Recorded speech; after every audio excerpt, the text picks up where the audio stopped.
वफाकी वज़ीर दाखिला मोहसिन नकवी का कहना है कि ईरान इसराइल सीज़ फायर के पीछे भी वर्दी है।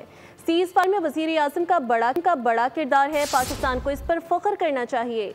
पाक भारत जंग के दौरान भारत ने एक पाकिस्तानी बेस पर तकरीबन 11 मिसाइल फायर किए।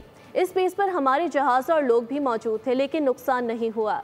आर्मी चीफ ने वाज़ेह कर दिया था कि हमला करने पर भारत इससे ज़्यादा भुगतेगा। मुल्क में दहशतगर्दी उरूज पर है। मकामी लोग दहशतगर्दों की मदद ना करें तो दहशतगर्दी ख़त्म हो जाएगी। ख्वाहिश है अगली मीटिंग KP में स्कॉलर्स के साथ करें। ईरान के साथ सीज़ फायर नज़र आया है और ईरान को एक कामयाबी नज़र आई है। इसमें प्राइम मिनिस्टर साहब का बड़ा रोल है और इसके पीछे भी वर्दी है। भारत ने एक बेस के ऊपर तकरीबन 11 के करीब मिसाइल फायर किए। अब उस बेस पे हमारे जहाज़ भी थे, बाकी लोग भी थे, सारे थे। अब हम बड़े परेशान कि ये गिरेंगे तो बहुत नुकसान हो जाएगा।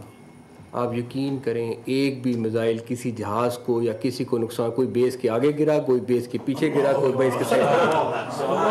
आर्मी चीफ उस वक्त बिल्कुल सॉलिड खड़े हुए थे, कोई उनको परेशानी नहीं थी और बिल्कुल क्लैरिटी के साथ थे।